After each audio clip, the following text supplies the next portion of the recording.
আজ আমার বড় গর্ব হয়, কেন জানেন? এক সময় আমরা একটা জালসায় গিয়ে সব বিভিন্ন জেলার বক্তারা হাজির, তখন জেলা জেলা নিয়ে একজন বক্তার নাম করছি না, তিনি বলছেন আমাকে ঠাট্টা করে আমার সাথে চলেছে, আর ছোট ছোট কাটাবার কিনলে মুর্শিদাবাদ, তাই না? খেতে বলে হ্যাঁ। এবার সবাই মিলে হাসছে বিভিন্ন জেলার বক্তারা। আমি বললাম, ভাইজান আপনি তো শিক্ষিত মানুষ, ভালো আলেম, ভালো বক্তা, আপনি দয়া করে বলবেন মুর্শিদ শব্দের মানে কি হয়?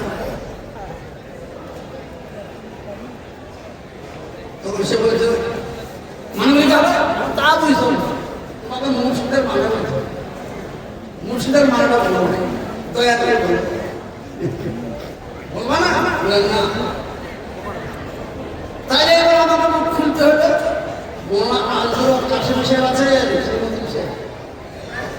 বিখ্যাত আলেম এই পশ্চিম বাংলা, তিনি আছেন। আমাকে উনি বলছেন, ভাইজান আপনি ঠিক জায়গায় ধরতে, মানে একটা চলতি কথা বাংলাতে বলে গুরু নিন্দা অধপতন, কি গো বলে, কে বলে না? তো মুর্শিদ মানে গুরু। বাংলা, বিহার, উড়িষ্যাকে একদিন মুর্শিদাবাদ রাস্তা দেখবে, তবেই তার নাম হয়েছে মুর্শিদাবাদ। মুর্শিদ এসে যে দেশকে আবাদ করে তারই নাম মুর্শিদাবাদ। আমরা বুঝতে পারিনি ভাবছি, সেই মুর্শিদাবাদ চট করে সে উঠে বলছে, কথা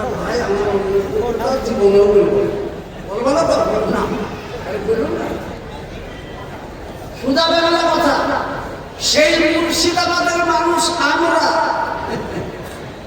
দেখতেই পাচ্ছি, আসার সময় দেখছি এইখানে শুনলে আর জালসা হবে নাকি? তাই তো এইখানে কি জালসা হবে নাকি? এত গাড়ি ঘোড়া করাতে পারে, বিরাট ব্যাপার। সুবহানাল্লাহ, সুবহানাল্লাহ। তাহলে চিন্তা করুন, আমি সেদিন ছিলাম প্রথমে স্টেজে, আমি সঞ্চালক ছিলাম, তা আমাকে জিজ্ঞেস করছে, আপনাদেরকে তো 5-7 একর জমি ওখানে দেওয়া হয়েছে অযোধ্যায়, ওখানে গেলে বাবা বসতে পারলেন না? আমি যে জগন্নাথ তো পুরীতে ছিল, ওখান থেকে হেঁটে দীঘায় থেকে জগন্নাথ পুরীতে ছিল, তো সে যদি হেঁটে দীঘাতে আসতে পারে, তো বাবুরি ছিল আপনারা ভেঙে দিয়েছেন, হাঁটতে হাঁটতে এসে মুর্শিদাবাদ চলে এসছেন, এতে কি আশ্চর্য? আমার বলছে আপনি কি করেন? তোমাদের মতন ভেড়া চলায়।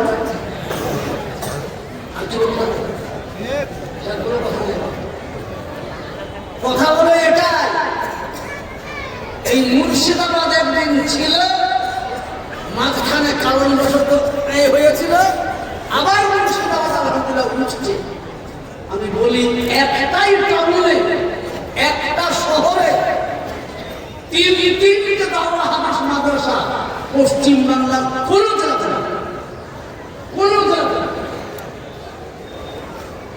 এই বেলডাঙা ঢুকবো, কারণ শুরু বেলডাঙা পার হবো, পেট্রোল পাম্প, ডান দিকে যাবো আইএসআই, যখনই কলেজ হাই স্কুলে যাবো তখন চলে নিয়ে। এইরকম একটা টাইমে 3টে বড় মাদ্রাসা পশ্চিম বাংলার কোন জেলা জেলা। আজ ওরা কাশিম করেছে, হ্যাঁ আমি ঠিকই বলেছি, ঠিকই বলেছি, হুজুর বেঠিক আপনাদের সামনে বলতে পারবো। কথা বলে একটাই, ভাই আমরা মুর্শিদাবাদের মানুষ। আমি সেই জন্য আপনাদেরকে বলছি, আমি মৌলবি হয়ে আসার পরে সর্বপ্রথম ওই মুরাদাবাদে আছি, পাশ করে গেছি, তখনই আমাদেরকে ফোন করে ডেকে নেওয়া হলো যে আপনাদের হয়ে গেছে, হ্যাঁ আপনারা আসুন আমাদের শরীরে আছে শিক্ষকতা মানে। প্রথম পাশ করে ওইখান থেকে সরাসরি এসে এখানে শিক্ষক হয়েছে। মাইনি কোনো জানেন? ছোট মতো ছিল, ছিলেন মনে করছেন বলতে তাই নিয়ে ঠিক আছে 100 টাকা। কত বলবো? 100 টাকা। কি আনন্দ তখন আমাদের, বেতনটা সরকার হয়েছে আলহামদুলিল্লাহ। পশ্চিম বাংলার কোন মাদ্রাসাতে সেই সময় কেরাতের পাগড়ি দেওয়া হতো। চলো এইখান থেকে কেরাতের পাগড়ি শুরু হল, এই 16টা থেকে কেরাতের পাগড়ি শুরু হয়েছে। সুবহানাল্লাহ। এখন সব মানুষ এটাতে পাগড়ি দিচ্ছে। আল্লাহ কবুল করুন। তাই আমি আপনাদেরকে বলবো, আসুন এই একটা আমাদের একটা গর্বের কথা, অহংকারের বস্তু এটা। আসুন তাই আমরা এই শরীয়তকে সকলে মিলে উন্নতির চরম শিখরে পৌঁছাবো। জোরে বলুন ইনশাআল্লাহ। জোরে বলুন ইনশাআল্লাহ। সবাই হাত তুলে আবার ইনশাআল্লাহ বলি। সবাই হাত তুলে ইনশাআল্লাহ। আল্লাহ কবুল করুন। আল্লাহর রহমতে বড় বড় মাদ্রাসা এখানে হয়েছে। আল্লাহ আরো কবুল করুন, আরো বড় করুক। এই প্রতিষ্ঠানটাকে আরো বড় করুন। ছোট্ট আমার মনের একটা তামান্না ছিল, বিখ্যাত কোরআনে, শুধু কোরআনের হাফেজ হওয়ার জন্য একটা মাদ্রাসা দরকার।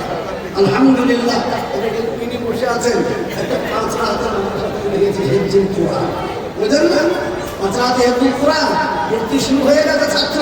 আলহামদুলিল্লাহ সুন্দর বাচ্চা, এতটুকু বাচ্চা সুন্দর কোরআন পড়াতে হচ্ছে। আলহামদুলিল্লাহ এগুলো আল্লাহ শুকর। তাই আমি বলবো, আসুন আমরা সকলে মিলে কোরআনকে বুকের সঙ্গে আঁকড়িয়ে ধরি। ধরবো ইনশাআল্লাহ। আল্লাহ বলে দিয়েছি, হয় না ডর না গো, ওয়ালা তাহিনু ওয়ালা তাহজানু ওয়া আনতুমুল আ'লাউনা ইন কুনতুম মুমিনিন। মুসলমান তোমার ভয় নাই, কোনো ডর নাই, কোনো পেরেশানি নাই, কোনো জালেম তোমার উপর জুলুমবাজি করতে পারবে না। শর্ত একটা, তোমাকে আগে হতে হবে পাক্কা সাচ্চা মুমিন। আমরা সকলে পাক্কা সাচ্চা মুমিন যদি হয়ে যেতে পারি, ইসলামের রশিদ যদি বুকের সঙ্গে মজবুত করে ধরতে পারি, ইনশাআল্লাহ তামাম দুশমন ভেস্তে চলে যাবে। আল্লাহ আমাদেরকে উঁচু পজিশন দিয়ে দেবে। জোরে বলুন সুবহানাল্লাহ। জোরে সুবহানাল্লাহ বলা যাবে না? জোরে বলুন সুবহানাল্লাহ। আরো জোরে বলুন সুবহানাল্লাহ। জোরে বলি আলহামদুলিল্লাহ। নবী আসবে না বাপজি, নবী আসা খবর। নবীজি নিজে বলে গেছেন, আনা খাতামুন নবিয়্যিন, আমি শেষ নবী। সাহাবারা কাঁদতে কাঁদতে বলছেন, ইয়া রাসূলুল্লাহ আপনি যদি শেষ নবী হন তাহলে আমাদের পেরেশানি এলে ছুটে আপনার কাছে যেতাম, পেরেশানি দূর হয়ে যেত। আমাদের অশান্তি এলে আপনার ছায়া নিতে বসতাম, অশান্তি দূর হয়ে যেত। ইয়া রাসূলুল্লাহ আপনি চলে যাবেন, তাহলে কার কাছে বসবো? আল্লাহর নবী বললেন, তোমাদের কাছে দুটো জিনিস রেখে যাচ্ছি, একটা কিতাবুল্লাহ আর একটা সুন্নাতুর রাসূল। একটা আল্লাহর কিতাব কোরআন, আর দ্বিতীয়টা হচ্ছে হাদিস। এই দুটো অনুসরণ করো, তাহলেই তোমরা কামিয়াবি পেয়ে যাবে। সুবহানাল্লাহ। সঙ্গে সঙ্গে বললেন, হুজুর আপনাকে তো দেখতে পাবো না। হ্যাঁ বাবা, চলে গেলেও আমাকে দেখতে পাবো। কেমন করে? নবীজি বলে গেছেন। আচ্ছা জোরে বলুন, নবীর কথা সত্য না মিথ্যা? জোরে বলুন। নবীজি বলে গেছেন, মান রাআনি আলিমান ফাকাদ রাআনি। আমার পরে যদি কোনো আলেমকে তুমি সুনজরে দেখেছো, তো আলেমকে দেখোনি, তুমি দেখেছো আমাকে। যদি বলি সুবহানাল্লাহ। মানুষ সাফাহানি আলিমান ফাকাদ সাফাহানি। কেউ যদি একটা আলেমের সঙ্গে মুসাফা করেছো, তো আলেমের সঙ্গে মুসাফা করো নাই, বরং তুমি আমি নবীর হাতে হাত দিয়ে মুসাফা করেছো। যদি বলি সুবহানাল্লাহ। তাই নয়, নবী আরো বললেন, আহাব্বানা আলিমান ফাকাদ আহাব্বানি। কেউ একটা আলেমকে যদি মহব্বত করেছে, তো নবী বলছেন তুমি আমাকে মহব্বত করেছো। যেমন সুবহানাল্লাহ, যেমন সুবহানাল্লাহ। এই আলেম নবীজির বেটি ছিল, বাবা ছিল, মা ছিল, সবাই ছিল, কাউকে আত্মীয় বলে দেননি। আল্লাহ নবী বলছেন, আমার প্রকৃত আত্মীয় ওরাই। আমি আসমান থেকে যে কিতাব নিয়ে এসেছি, আল্লাহর হুকুম আমার কথা দেখিয়ে দিয়ে গেলাম, এইগুলোকে তারা মেনে নেবে, তাদের নাম আলেম। অতএব আলেমদের জন্য নবী এমনি করে আমার নড়িয়ে বলে গেলেন, আলো ওলামা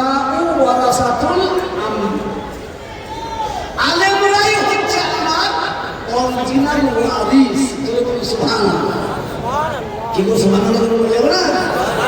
আপনি আমি বললাম এই তিনটে জায়গা মানুষের, কবরে টাকা চলবে না, কবরে পয়সা চলবে না, কবরে মাল চলবে না, কবরে বাদশাহী চলবে না, কবরে চলবে শুধু কে কতটুকু ভালো কাজ করেছি, কে কতটুকু নেকির কাজ করেছি। আল্লাহ নবী বললেন মহব্বতের সাথে, ইখলাসের সাথে কেউ যদি একবার বলে সুবহানাল্লাহ, তো তার আমলনামাতে এত নেকি দেওয়া হবে, এত নেকি দেওয়া হবে, উপরে আসমান নিচে জমিন মাঝখানে ফাঁকা জায়গাগুলো নেকিতে ভরপুর করে দেওয়া হবে। সুবহানাল্লাহ। আর সেখানে নেকি ছাড়া কোনো কাজ চলবে না, পয়সা নাই, টাকা নাই। জি সুবহানাল্লাহ। সেই জন্য আমি বলছি, জি এত করে বললাম মানুষগুলাকে সামনে এগিয়ে আসুন। আপনারা পিছনে তাকিয়ে দেখে বললো পাট, যখন পাটের চাষিরা পাট বলে, তখন পাটের বীজ ছিটিয়ে দিয়ে আর এক সপ্তাহ পরে জমিতে গেলে দেখা যায় আনাড়ি চাষি না সঙ্গী চাষি। এক সপ্তাহ পরে পাটের বীজ ছাড়েন, এক সপ্তাহ পর্যন্ত দেখবেন ওইখানে গোল হয়ে যাবে, আবার ওইখানে গোল। একই আইন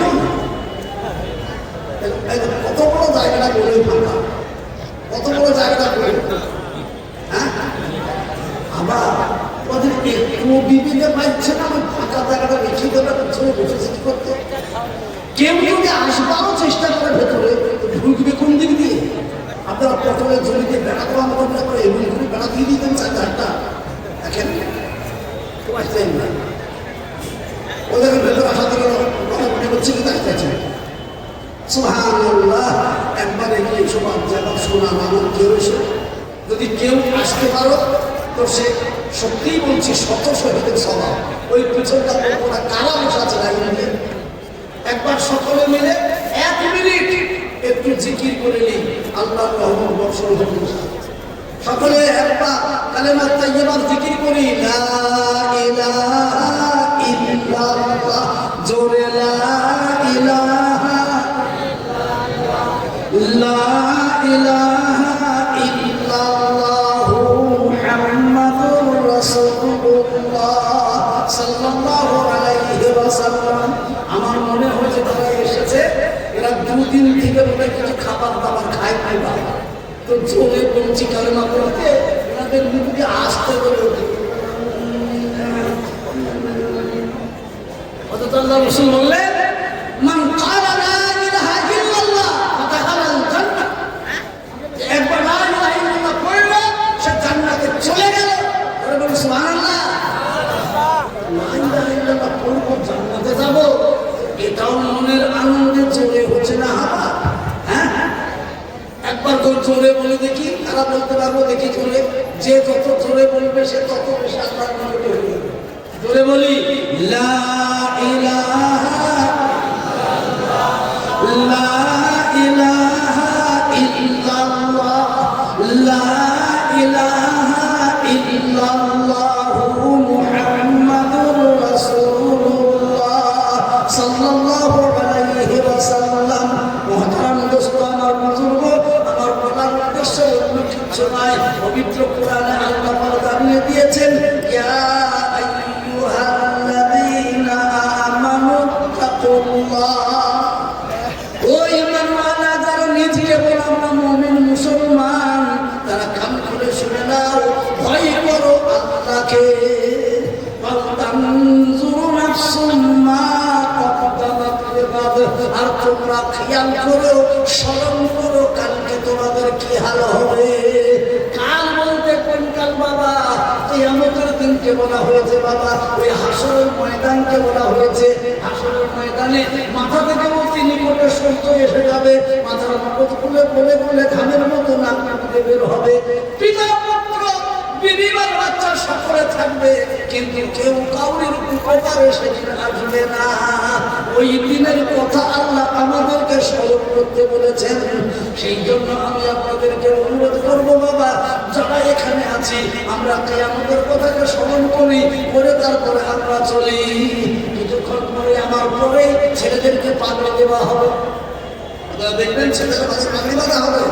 জি, পাগড়ি দিয়ে বাঁধা হবে। তো ভালো করে শরীর কিসের পাগড়ি? মৌলানার পাগড়ি, হাফেজের পাগড়ি, তারির পাগড়ি। সুবহানাল্লাহ। এই পাগড়ি ওনাদেরকে যারা সুনজরে দেখবে, আল্লাহ এবং তার রাসূল তাদের দিকে সুনজর করবে। যেরকম সুবহানাল্লাহ। বিশেষ করে আমার বলার উদ্দেশ্য একটাই, যে হাফেজে কোরআনদেরকে কিয়ামতের দিনে আল্লাহ উঠাবে। ওঠো, তোমরা কারা? তো বলবে আমরা হাফেজে কোরআন। যেরকম সুবহানাল্লাহ। আল্লাহ বলবেন তোমরা কোরআনের হাফেজ? বলে জি হ্যাঁ। তাহলে তোমরা এই ডান দিকে তাকাও তো, ডান দিকে তাকাবে, তাকিয়ে বলবে কি দেখলে? বলে সুবহান তেরি কুদরত আল্লাহ। এ দেখছি সে আকাশ ছোঁয়া বিল্ডিং বালাখানা। ওই গেটের দিকে নজর করো, গেটের দিকে নজর করে বলবে সুবহান তেরি কুদরত আল্লাহ। এ তো দেখছি বিল্ডিং নয়, এ তো জান্নাতের মহল। সুবহানাল্লাহ। আবার ওর ডান দিকে তাকাও, কি দেখছো? ডান দিকে তাকাবে, তখন দেখতে পাওয়া যাবে সিঁড়ি। তো আল্লাহ বলবেন কি দেখলে? বলে জান্নাতে ওঠার জন্য সিঁড়ি। শোনো, তুমি যখন কোরআনের হাফেজ ৬৬৬৬কে আমি আয়াত পাঠ করেছি, তেমনি জান্নাতের সিঁড়িও আমি ৬৬৬৬টি বানিয়েছি। এখন তোমাকে হুকুম দিলাম, অর্ডার দিলাম, তুমি একটি করে আয়াত পড়ো আর জান্নাতের সিঁড়িতে চলো। বলে বলুন সুবহানাল্লাহ। হাফেজের কোরআনরা মনের আনন্দে ছুটবে, মনের আনন্দে ছুটবে। জি, মনের আনন্দে ছুটবে।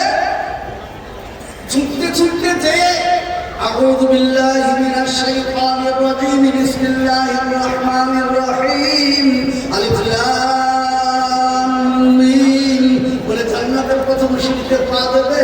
দেওয়ার পরে তো নিয়ে যাবে। আল্লাহ বলবেন দেখালে কেন? চলো। বলে আল্লাহ গো, আর যেতে পারছি না, একটা কথা মনে পড়ে গেল। বলে কি কথা মনে পড়ে গেল বলো? আল্লাহ গো, আমার পিতা মাতা বড় গরিব মানুষ ছিলেন, শুনেছিলেন তারা বেরলেন আর শুরুলিয়াতে একটা মাদ্রাসা হয়েছে, ওইখানে আমাদেরকে নিয়ে গিয়েছিলেন।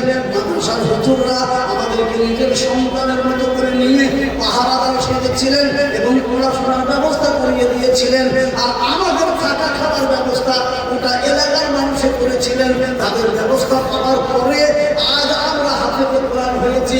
এখন আমাদেরকে বলছে জান্নাতে যাও, কিন্তু মাওলা আমরা নিমখারামি কেমন করে করতে পারি? নিমখারামি তো করতে পারবে না।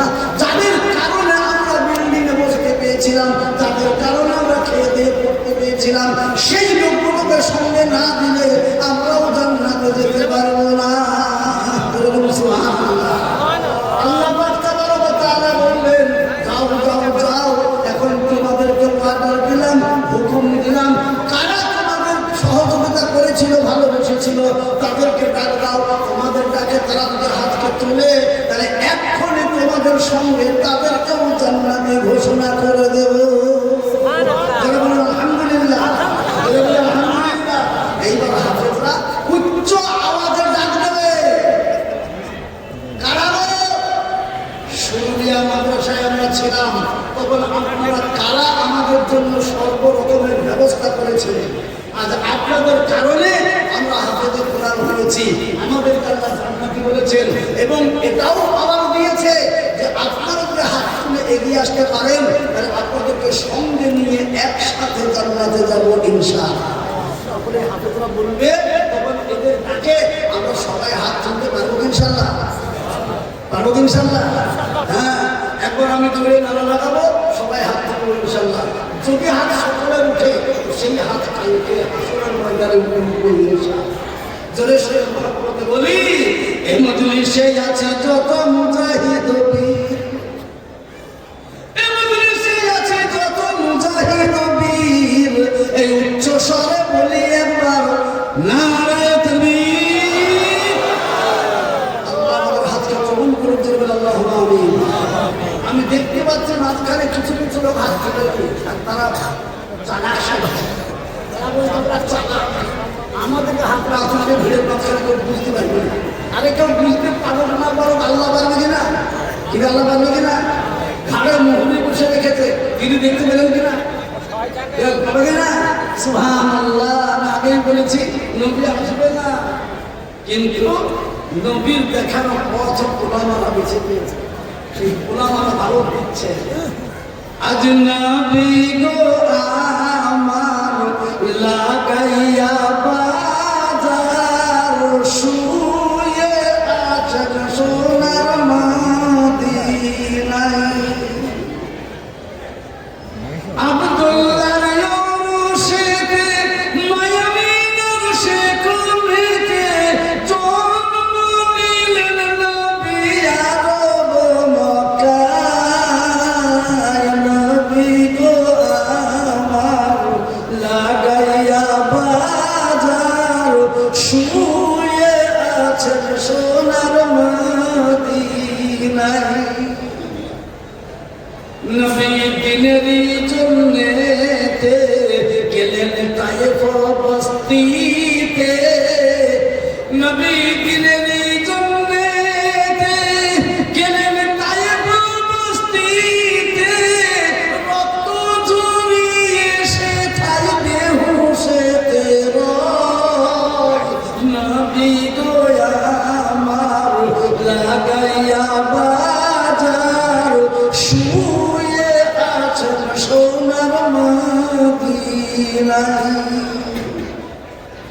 নবী দিনেরই কারণে গেলেন উহুদ ময়দানে, নবী দিনেরই কারণে গেলেন উহুদ ময়দানে। তাদের মুবারক শহীদ করায়। নবী গো আমার লাগাইয়া বাজার, শুয়ে আছেন সোনার মদিনায়। সেই নবীর নামেতে দরুদ পড়িলে, সেই নবীর নামেতে দরুদ পড়িলে, হাবিয়ে দুজখনি ভেজায়। নবী গো আমার লাগাইয়া বাজার, শুয়ে আছেন সোনার মদিনায়। জোরে সরে বলি নারে তাকবীর। আমি আপনাদেরকে জিজ্ঞেস করতে চাই, জোরে সরে উত্তর দেবেন। আমাকে এখানে বসিয়েছেন কে? আল্লাহ। জোরে বলে বসেছেন কে? আল্লাহ। আমাদেরকে এখনো বাঁচিয়ে রেখেছেন কে? আল্লাহ। ধন দৌলত গাড়ি বাড়ি দিয়েছেন কে? আল্লাহ। সেই মহান আল্লাহ বলছেন যে আমাদের ধন দৌলত গাড়ি বাড়ি আকল বুদ্ধি বিবেক সব দিয়েছেন। এখন তোমরা বলো, তোমাদের কাছে সব জিনিস বড় না কোরআন বড়? কে বড়? আমাদের কাছে মাল দৌলত বড় না কোরআন বড়? যে বলো কোরআন বড়। সেই কোরআনের জন্য কোরআনের জন্য সাইয়্যিদুশ শুহাদা আমির হামজা রাদিয়াল্লাহু তাআলা নবীর আপন সহোদর চাচা। কাফেররা তার গলায় কাটেনি, বুককে কেটে নিয়ে ফেড়ে নিয়ে কাঁচা কলিজা চিবিয়ে চিবিয়ে খেয়েছিল। নাক কেটে নিয়েছিল, কান কেটে নিয়েছিল, এমনকি তাদের আশা মেটেনি। বেইজ্জত করে তাদের গুপ্তঙ্গ কেটে নিয়ে সুতোতে সেলাই করে মালা করে গলায় দিয়ে কাঁচা কলিজা চিবিয়ে নবীকে দেখিয়েছে। বলে নবীর আপন চাচা, এই কোন বাবা সহ্য করতে পারবে বলুন? তবুও নবী আমার মানবতা দেখিয়েছেন, ধৈর্য ধরেছেন, সহ্য করেছেন। সর্বশেষে দেখা গেল যে হিন্দা কলিজা চিবিয়েছে, সেই হিন্দাই সর্বশেষে নবীকে বললেন, আমার ভুল হয়ে গেছে, বুঝতে পেরেছি, আমি যদি ঈমান আনি আমাকে ক্ষমা করবেন কি বলুন? তো বলছে তুমি আমার পিছনে থাকো আর তওবা করো, কালেমা পড়ো, তোমাকে আমি মাফ করে দিলাম। হিন্দা বলছে তাহলে তো মাফ করেননি, আমাদের সামনে আসতে দিচ্ছেন না কেন? তুমি সামনে এই জন্য আসতে দিচ্ছি রে হিন্দা, তুমি সামনে আসো, তোমার চেহারাটাকে দেখতে পেলে আমার সেই চাচা কলিজা চিপানো সিনটা আমার নজরে চলে আসে। এই জন্য তোমাকে বলে থাকতে পারবো না, মাপ তোমাকে করে দিলাম, তুমি আমার পিছন দিকে থাকবা। চলে বলুন সুবহানাল্লাহ। এত কষ্ট করে ইমান দিয়ে গেলেন, সেই ইমানকে আমরা স্বেচ্ছায় হারিয়ে ফেলবো বাবা। আমরা সকলে মিলে প্রয়োজন হলে জীবন দিয়েও এই কোরআনকে বাঁচাবো ইনশাআল্লাহ। ওই জোরে বলুন ইনশাআল্লাহ, মহব্বতে বলুন ইনশাআল্লাহ। সেই জন্য আমি আপনাদেরকে বলবো, বেশি নয় ভাবছি, আসুন আল্লাহ এক, নবী এক, কোরআন এক, দিন এক। তাই আমি আপনাদের কাছে অনুরোধ করবো, একবার জোরে সোরে মহব্বতে বলি তো, নারা লাগাবার সঙ্গে সঙ্গে সবাই আল্লাহু আকবার বলবেন। বলার সঙ্গে সঙ্গে আমি আপনার বান্দাদেরকে একবার চাইতে ভাবছি, জোরে সোরে মহব্বতে বলি নারায়ে তাকবীর। কোন আল্লাহর বান্দা আছেন সর্বপ্রথমে আল্লাহ এক, তাই সেই আল্লাহ এক একত্বের বড়াই করে একত্বকে প্রাধান্য দিয়ে আমরা আজকে এই মজলিসে কোরআনকে বাঁচাবো, হাদিসকে বাঁচাবো, শুরুনিয়া মাদ্রাসাকে ইউনিভার্সিটি বানাবো ইনশাআল্লাহ। তার জন্য মাত্র 1 লক্ষ টাকার দাতা এমন একজন আল্লাহর বান্দা কে আছেন?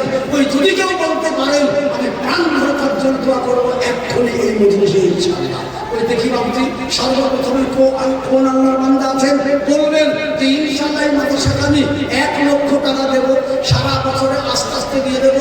আজকে কাছে যা আছে তাই দেন, দিয়ে বলুন আমি সারা বছরে ইনশাআল্লাহ 1 লক্ষ টাকা দিয়ে দেবো। এমন আল্লাহর বান্দা কে আছে? কোন আল্লাহর বান্দা আছে? ডানে বামে সামনে পিছনে উপরে নিচে কারা বসে আছি? মাত্র একজন। মাশাআল্লাহ, সাবানা সুলতানা বেল্লানের মতো হলো না। আবার পুরুষ মানুষও না, মেয়ে মানুষ, কলকাতা থেকে মেয়ে মানুষ সাবানা সুলতানা, তিনি বলছেন আপনি 1 লাখ চাচ্ছেন, আমি 2 লক্ষ টাকা দেবো। যারা বলে নারায়ে তাকবীর, আরো যারা বলে নারায়ে তাকবীর। বল্লভবতী সাবানাতে তুমি, বল্লভবতী সাবানা তুমি, তোমার দানের কথা কি বলিব আমি। মাগো তোমার দেখি আল্লাহ দিল পাকা, দিনকে বাঁচাতে দেবে 2 লক্ষ টাকা। তোমার জন্য দোয়া আমি করি গো রব্বানি, ওই মায়ের জন্য দোয়া আমি করি গো রব্বানি। ওই সাবানা মাকে বানিয়ে দিও ফাতেমা জননী। জোরে আল্লাহু আমিন, জোরে আল্লাহু আমিন। আসুন 2 লক্ষ হয়েছেন, আমি বলবো আসুন বিল্লার লোক, গোটা এলাকার লোক কারা আছেন আসুন একজন বলুন অন্তত পক্ষে আমি 1 লক্ষ চেয়েছি। 1 লক্ষ একজন জোড়া হতে পারবে না, 2 লক্ষ 2 লক্ষ টাকা দিয়ে জোড়াটা হতে পারবে না, কিন্তু এক করে 2 জন আসুন, দুজনে 1 লক্ষ করে দিয়ে জোড়াটা হবে। জি, জোড়া হয়ে যায়, এগিয়ে আসি কে আছেন। আর একজন আল্লাহর বান্দাকে বলবো আমি, কলকাতা থেকে লোক এসে দেবে, আর এখানকার লোক আমরা পারবো না। আবার মাত্র 1 লক্ষ টাকা আছে। বেল্লানা এলাকার মানুষকে আল্লাহ কি দেয়নি, কোন জিনিসের কমি রেখেছে? আল্লাহ সর্বস্ব দিয়ে ভরিয়ে দিয়েছে। আমরা যখন বেল্লানায় পড়তাম, আজ থেকে 50 বছর আগেকার কথা বলছি, তখন বেল্লানা বলবার মন কেন দুটা বেল্লানাতে মুসলমানদের কোনো দোকান ছিল কি বলে আমার মনে হয়, দুটো চায়ের দোকান বলবার মনে বাটা চিপছি ছিল না। তখন হই হই রোগ কাণ্ড ছিল কি নিচু বাজাচ্ছে, আমাদের বেল্লানার কথা নামু বাজাচ্ছে, নামু বাজা। তারা সংখ্যায় প্রতি নগণ্য, কিন্তু বাকি সব রিক্সা চালক মুসলমানরা খেলা দেওয়া রুটি বলা এই, কিন্তু তারা দেখলো না মাদ্রাসাগুলো বড় করতে হবে। এই মাদ্রাসাগুলোকে যত উন্নত করতে লাগলো আল্লাহ মুসলমানদেরকে তত ঢেলে দিতে। আজ বেল্লানা চলুন, দেখবেন বেল্লানাতে মুসলমানদের ছাড়া বিখ্যাত যে কোনো ব্যবসা মুসলমান ছাড়া কে আল্লাহ কে আছে? তার জন্য বলছে আসুন, আল্লাহ বলছেন তুমি হেঁটে এসো, আমি দৌড়ে যাবো। তুমি যদি এরকম করে দাও আমি পাঁচা ভর্তি করে দেবো, তুমি যদি পাঁচা ভর্তি করে দাও আমি তোমাকে দেবো। কোরআনে ঘোষণা করেছি ইন্নাল্লাহা ইয়ারযুকু মান ইয়াশাউ বেহিসাবি মাল তোমাকে দিয়ে দেবো। তার জন্য বলি বাবুজি, আর একটা লোক কেউ নাই যে আমি 1 বছর টাইম নিয়ে আস্তে আস্তে আমি 1 লক্ষ টাকা দিয়ে দেবো। কলকাতার নাম মায়েরা তারা যদি 1 লক্ষ 2 লক্ষ টাকা দিতে পারে, আমরা এখানকার মানুষ 1 লাখ টাকা কেউ দিতে পারবো না। হাবা এমন আল্লাহর বান্দাবান্দি কেউ নাই, ওই একজন বলুন কে, তাহলে আশা করা হয়ে যাবে। জি